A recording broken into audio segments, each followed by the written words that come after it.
I could see my sisters. Now, one of my sisters is allergic to horses, and she was in the car with the windows rolled up. The other sister was down near, she was kind of near a water trough where the mini horses were kept. And I saw the look of horror on my sister's face in the car with her face pressed against the window. And I saw my little sister scream and cover her face with her hands.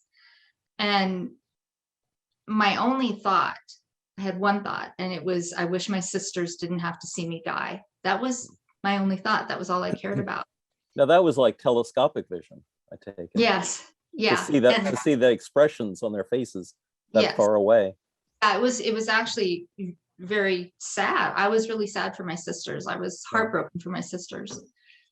Well, at that moment, that sympathy, that empathy for your sisters generated something else. It did. It was at that moment that I noticed there was a light shining over my right shoulder, and it was illuminating everything in front of me. And I didn't understand how I hadn't noticed it before. And as I noticed the light, it moved forward, and it was a man. The light was emanating from a man. He himself wasn't made of light, but the light was emanating from him.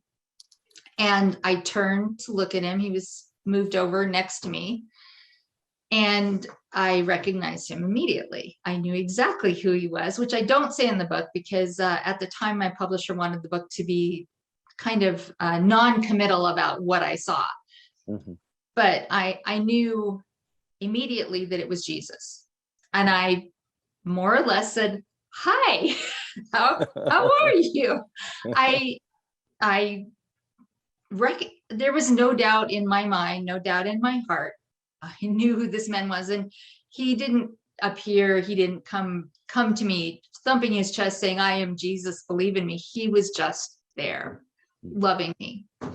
And I knew as I looked at his face, which it was very difficult to look away from his face, that I had known him my entire life. We had been best friends. He had been my brother. He had been my father. I knew I had known him since I was conceived. He was everything to me.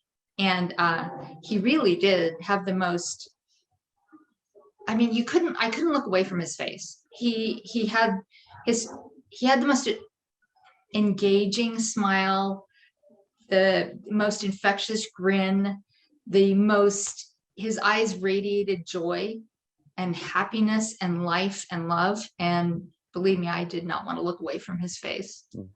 And yet you said his features weren't perfect. No, they weren't perfect. He was really human. I stared at all of his, I stared at his face. So I memorized his face. He had hair about shoulder length. It was kind of wavy. It was chestnut brown with a few lighter streaks. He had, kind of a beard and mustache, not a long one, just like guys wear today, like my husband has. His eyes were the most brilliant blue, which, as I told you, I was terrified to tell anyone that because every Jewish person I knew, except for my dad, had brown eyes, and he had these glorious blue eyes. His nose was crooked.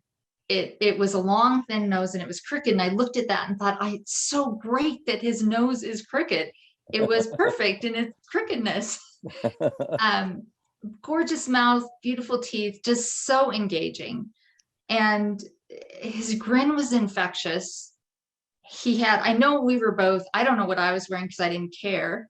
I know he had on something white, like a whitish robe. I looked at his hands. He had long, slender hands with beautiful fingers, long, slender feet. He was, if I were to describe him to a police detective, I'd say he was maybe 5'10", 160 to 165 pounds. I mean, he was just, in my mind, he was perfect. He was perfect. There was nothing imperfect about anything I saw. And I think you said his voice was melodious. It was melodious. It was, I could say maybe like music, but it was just like, his voice was clear as a bell. if you can imagine the clarity of the most perfect bell you could ever hear, was his voice. His voice was clear as a bell. There was never any question that what he said was true. There was never any doubt that when he spoke, everything that he said, and I don't know how we spoke because we weren't really moving our mouths, but we were speaking. Everything he said was absolutely, unequivocally true. It was just no doubt. It was a no doubter, is what I have to say. And apparently he spoke to you all through your life review. He did. He would, as I tell people, I was a pretty good kid. The only person I was really hurting was myself. I wasn't kind to other people. I'm very compassionate. The person I was hurting the most was myself. I was getting into drugs. I was hanging out with kind of a bad crowd. I was really pushing the boundaries of what was acceptable behavior in ways that would hurt me, not other people, but would hurt me. He didn't get into that. There was no finger wagging. There was no lecturing. What he showed me with my life review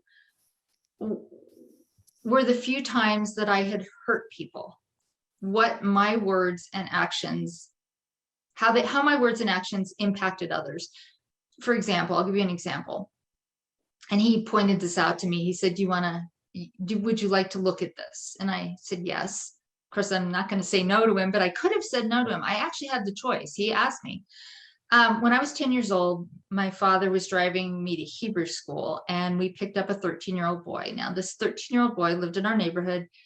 He was very small for his age. I was a tall kid, so I was taller than he was. And I remember sitting in the back seat, and I liked him well enough.